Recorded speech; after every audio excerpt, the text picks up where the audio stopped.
They called it a war, but for 30 years it was something far more brutal, a meat grinder of ideologies where good intentions paved the road to one of history's bloodiest conflicts. Over 58,000 Americans would never come home. 250,000 South Vietnamese soldiers fell defending their republic.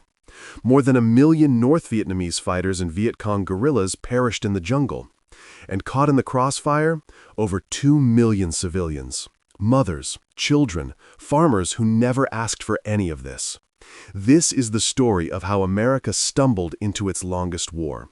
How presidents lied, how soldiers died for hills that didn't matter, and how a nation that promised freedom became the architect of its own humiliation. This is the Vietnam War. The Colonizers, 1858, French Indochina. The French arrived with grand promises: roads, bridges, civilization. They spoke of bringing enlightenment to the backward Vietnamese. But the Vietnamese had seen colonizers before. The Chinese had tried for 1,000 years to break them. The French would be no different. By 1919, as the Great War ended and President Woodrow Wilson arrived in Paris preaching self-determination for colonized nations, a young Vietnamese nationalist saw his chance. He drafted a petition. He waited outside Wilson's hotel. He believed in American promises of freedom. The petition never reached Wilson's desk. That man would spend the next 3 decades in exile, adopting over 70 different names to evade French authorities. But one name would echo through history: Ho Chi Minh, the Enlightened One. Radicalized by Lenin's anti-colonial writings, Ho became a communist. But his fuel wasn't ideology, it was independence, by any means necessary. I am Naeem Bukhari. If you war documentaries and world history-related content, please subscribe and like my channel. The Enemy of My Enemy, 1940. The world burns. Germany crushes France. Japan occupies Vietnam. And Ho Chi Minh sees opportunity. He returns from 30 years of exile and forms the Viet Minh, the Vietnam Independence League. Guerrilla fighters, hit-and-run tactics. They're going to bleed the Japanese, one ambush at a time. Then comes an unlikely alliance. Spring 1945. The American OSS, precursors to the CIA, needs intelligence on Japanese positions. Ho Chi Minh makes contact. The Americans are impressed. They supply him with weapons, train his fighters. Ho begins calling his forces the Viet American Army and praises the United States as the world's greatest democracy. August 6th and 9th, 1945. Hiroshima, Nagasaki. Japan's surrender is imminent. Ho Chi Minh moves fast. Before the French can return, before anyone can stop him, he calls on every Vietnamese citizen to rise up and seize their country. September 2nd, 1945. The same day Japan formally surrenders, hundreds of thousands pack Ba Dinh Square in Hanoi. Ho Chi Minh steps forward and declares Vietnam independent. The future looks bright. But in Washington, everything is about to change. President Franklin Roosevelt, the champion of self-determination, is dead. His successor, Harry Truman, faces a new reality. The Soviet Union has swallowed Eastern Europe and is eyeing Turkey, Greece, and Iran. The Cold War has begun. France delivers an ultimatum: help us retake our colonies, or we'll have no choice but to fall under Soviet influence. American aid floods into French Indochina. The war is on. 7 years of blood, 1950–1953. The French pour troops into Vietnam with American money and weapons. But the Viet Minh, now supplied by the Soviets and Chinese, are not the poorly armed rebels France expected. Platoons are ambushed in the jungle. Trains are blown apart. Roads are mined. Then the survivors are ambushed again. After 7 years and over 100,000 French casualties, Paris is desperate for a way out. Peace talks are scheduled. But first, both sides need a strong military position at the negotiating table. The French establish a fortified base at Dien Bien Phu, a valley surrounded by jungle-covered hills. They're so confident in their firepower, they don't even bother securing the high ground. It's a fatal mistake. 50,000 Vietnamese soldiers surround the valley. Heavy artillery, hauled by hand through impossible terrain, begins to rain down on the 11,000 trapped French troops. For 55 brutal days, the French hold out. Then they break. 8,000 casualties. A century of colonial rule shattered. The Viet Minh learned a critical lesson that day. They could fight a great Western power and win. A country divided.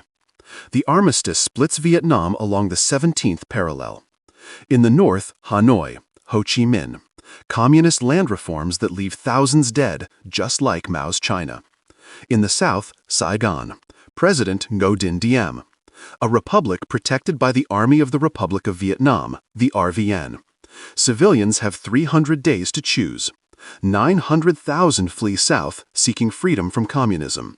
But the Viet Cong, the armed wing of the National Liberation Front, aren't interested in peace.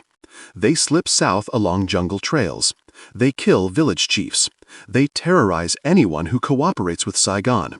And in Washington, a young senator named John F. Kennedy is watching closely. The Reluctant Warrior, 1961. Kennedy is president. The Berlin Wall goes up. Communism spreads in Laos and Cambodia. Critics slam Kennedy for being soft. When Vietnam starts to slip, he can't afford to do nothing. His advisors push for ground troops. Vietnam cannot fall to communism, they insist. Kennedy refuses. Instead, he sends elite Green Berets, military advisors, helicopters, armored carriers. He doubles military funding. And he authorizes something darker: napalm, defoliants, and Agent Orange, to strip away jungle cover and destroy crops that feed the Viet Cong. But in Saigon, President Dime's regime is crumbling. Buddhist monks are oppressed by Catholic officials. Corruption is rampant. June 11, 1963. An elderly monk sits down at a busy intersection. His fellow monks douse him in gasoline. He strikes a match. As a silent crowd watches, he burns to death without making a sound. More monks follow. The world is horrified. Instead of reforms, Dime imposes martial law, arrests anyone who protests. The promised democracy has become a dictatorship. South Vietnam's generals receive a quiet message from Washington: if you move against Diem, we won't stop you. November 1963. Dime and his brother are assassinated. People dance in the streets. But 3 weeks later, Kennedy is dead too, assassinated in Dallas. The war is now Lyndon Johnson's problem. The lie that launched a war. Johnson fears the coup was a mistake. The South is in chaos. 8 different governments rise and fall between January 1964 and June 1965. The Viet Cong sense weakness and strike everywhere. August 2, 1964. Gulf of Tonkin. The USS Maddox is fired upon by North Vietnamese torpedo boats. Ho Chi Minh is shocked. He never ordered the attack. The officer responsible is removed. In Washington, the Joint Chiefs demand retaliation. Johnson refuses. One incident isn't enough. 2 days later, sonar operators on the Maddox convince themselves a second attack is happening. In stormy seas, in the dark. They can't be sure. It's probable, they report. Probable, but not certain. Johnson orders airstrikes anyway. There was no second attack. But Congress doesn't know that. They pass the Gulf of Tonkin resolution, giving Johnson unlimited authority to wage war in Southeast Asia. The lie is complete. Rolling Thunder, February 1965. Viet Cong guerrillas shell an American airbase, killing 5 Americans. Then they hit a helicopter base at Pleiku, 8 more dead. Then they bomb a hotel, 23 Americans killed. Johnson launches Operation Rolling Thunder, systematic bombing of the North. He tells the public it's retaliation, but internally, the policy has shifted to all-out war, and the attacks keep coming. March 1965. Johnson makes the decision he swore he'd never make. He's sending ground troops to Vietnam. But here's the truth, revealed later in the Pentagon Papers. It's no longer about stopping communism. It's about avoiding humiliation. By the end of 1966, over 2,300 Americans are dead, 200,000 troops are in country, and more are on the way. Into the green hell, American soldiers step off transport planes into a nightmare. Elephant grass taller than a man, bamboo forests so dense you can't see 3 feet ahead, thorn bushes that shred uniforms, leeches that burrow into flesh. The jungle is so thick it takes an hour to move 100 feet. Booby traps lace the trails, punji pits, tripwires, grenades hidden in bushes. One wrong step means losing a leg, or your life. And the M16 rifles they're issued? They jam. In the middle of firefights, soldiers die clutching useless weapons. The enemy is everywhere and nowhere. They win a battle, take a hill, then leave, and the Viet Cong take it right back. General Westmoreland requests 200,000 more troops. He promises victory in 3 years. Secretary of Defense Robert McNamara delivers the truth to Johnson in private. The chances of winning are 1 in 3. Johnson sends the troops anyway. January 31, 1968. The Vietnamese Lunar New Year. A 36-hour ceasefire is in effect. Thousands of ARVN troops have gone home for the holiday.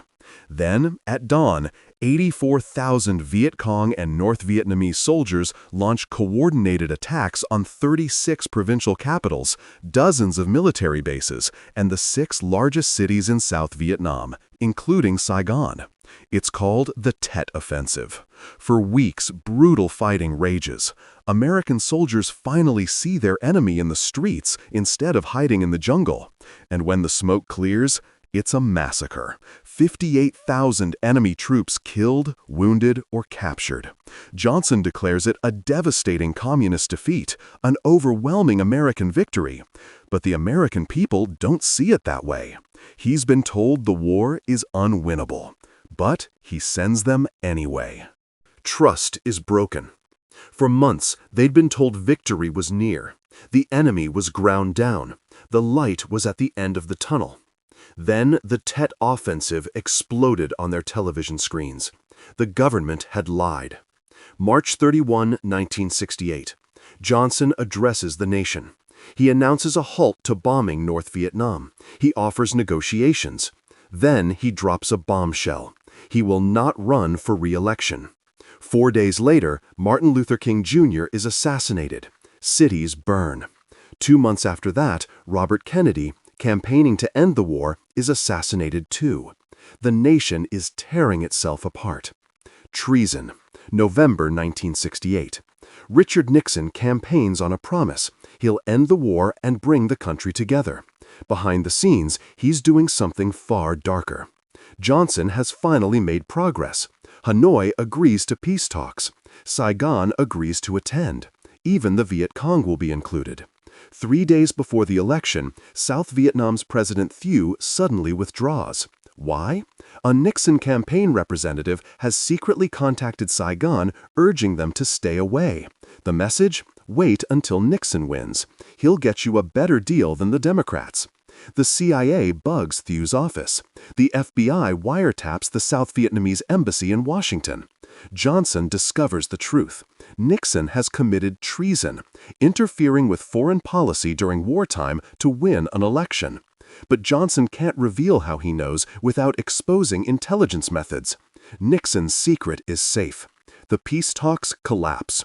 The war continues, and American soldiers keep dying in battles that no longer have any purpose.